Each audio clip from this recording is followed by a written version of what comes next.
Muchas gracias, Presidenta. Buenas tardes, compañeras y compañeros. Señor Secretario, bienvenido al Senado de la República.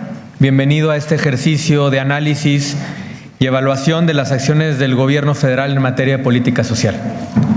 Política que en un país como el nuestro, sin duda, debe ser para ampliar las capacidades de las personas, para mejorar sus condiciones de vida y, sobre todo, para heredar a quienes nos siguen un país con menos desigualdad y con menos brechas sociales. En esta materia advertimos del contenido del informe del discurso del presidente, los avances que el Gobierno federal ha querido destacar. Cito principalmente los siguientes: disminución de la pobreza, crecimiento histórico del empleo, inversión en infraestructura médica y hospitalaria, aumento del número de beneficiarios a los programas sociales, reducción histórica de carencias sociales y avances para la población más vulnerable. Se dice, secretario, que la condición indispensable para poder atacar un problema es reconocerlo, admitir que existe, que está allí y que nos afecta. Digo esto porque si esos son los resultados que informa el Gobierno federal, si esos resultados se analizan desde la óptica y la realidad que viven a diario millones de mexicanos, no se puede sino concluir, y lo digo con todo respeto, que ha faltado autocrítica, que ha faltado ponderar de manera correcta las cifras y que la negación del problema en nada contribuye a solucionarlo. Doy algunos ejemplos. Dado el último informe del Coneval, la presente administración presumió la reducción del porcentaje de personas en pobreza entre los años 2014 y 2016. Se afirmó que este porcentaje se ubica en su menor nivel, pero cuando esto se analiza en los números absolutos, el resultado no es tan alentador. En 2012 había 53.3 millones de mexicanos en pobreza y en 2014 aumentó a 55.3 millones de mexicanos en pobreza. Para el 2016 la cifra es de 53.4 millones en esta condición. Es decir, que en estos 5 años no hemos podido reducir el número de nombres, de hombres, de mujeres, de rostros que viven en pobreza en nuestro país. Eso sin mencionar que la cifra sigue siendo extraordinariamente alta respecto al resto de los países de la OCDE. Tampoco resulta alentador que en estados como Oaxaca, Chiapas, Guerrero o Veracruz la pobreza continúe aumentando de manera considerable.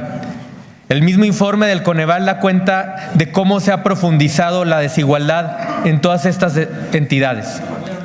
Entidades que además enfrentan hoy las consecuencias de los sismos y demás fenómenos naturales que han azotado a nuestro país. Son estos estados los que exigen la reconstrucción de los hogares, pero también la de un proyecto nacional incluyente que permita atender el rezago histórico que se acentúa cada vez más y cada vez que ocurre un fenómeno natural de estas magnitudes. Por otro lado, se habla de mayor progreso para la población más vulnerable. Sin embargo, esto contrasta con los más altos porcentajes de pobreza que enfrentan las personas indígenas, los habitantes de zonas rurales, las niñas, los niños y adolescentes en nuestro país. El que nuestra población más joven siga siendo vulnerable implica que no ha podido detenerse de la pobreza de manera intergeneracional. Es decir, si un niño, un bebé, nace pobre, está condenado a crecer y morir en esta condición.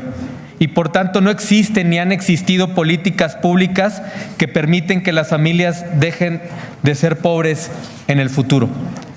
Respecto a la creación de puestos de trabajo, se habla de la cantidad, pero no de la calidad de los mismos. Y lo cierto es, secretario, que las condiciones para los trabajadores son malas, los salarios siguen siendo precarios, la mayoría de la población recibe menos de 2 salarios mínimos. No se necesita ser un experto para saber que las familias ese ingreso es insuficiente y no les alcanza. En materia de salud, el presidente ha dicho que esta ha dejado de ser un privilegio de pocos para convertirse en un derecho ejercido prácticamente por todos. No obstante, en estados como Coahuila, el estado en el que yo represento, la falta de algo tan básico como los medicamentos, insumo o material de curación sigue siendo una constante. Como ejemplo está el Hospital General de Torreón, el que se presumió en los spots del informe. Presenta estas carencias sumadas a la falla de la infraestructura. Esta situación que también se da en muchos otros hospitales del país. Desde luego, hace muy difícil poder garantizar el acceso de las personas a este derecho universal. En cuanto al aumento del número de beneficiarios a los programas sociales, lo importante es que en la misma proporción se avance en la reducción de la pobreza. Por eso en Acción Nacional nos preocupa que a falta de una focalización adecuada, la operación de miles de programas sociales solo sigue implicando un gasto millonario y una tentación por hacer uso electoral de los mismos sin que se estén cumpliendo el verdadero objetivo de mejorar la calidad de vida de los beneficiarios de los programas sociales. En conclusión, sabemos desde luego que el reto no es fácil, que estos desafíos que enfrenta nuestro país implican el trabajo conjunto y coordinado no solo de su secretaría, sino de muchas otras dependencias. Entendemos la necesidad de informar los esfuerzos que se han hecho para mejorar los indicadores. Sin embargo, lo relevante es comprender que el verdadero indicador debe ser el número de personas o familias para quienes se mejoran las condiciones de vida en base a realidades. Para ello, nos parece que se requiere revisar y replantear acciones. Le reiteramos la disposición de Acción Nacional para impulsar y acompañar los cambios que hagan falta. Por último, secretario, comprendemos que el tiempo que queda en esta administración es corto. Y la verdad es que me gustaría decir que confiamos en que los meses que quedan, la visión vaya mucho más allá de este proceso electoral. Pero la realidad es que no creo que se resistan a seguir cayendo en la tentación de incorporarse o intervenir en los procesos electorales como ocurrió en el Estado de México y en el Estado de Coahuila.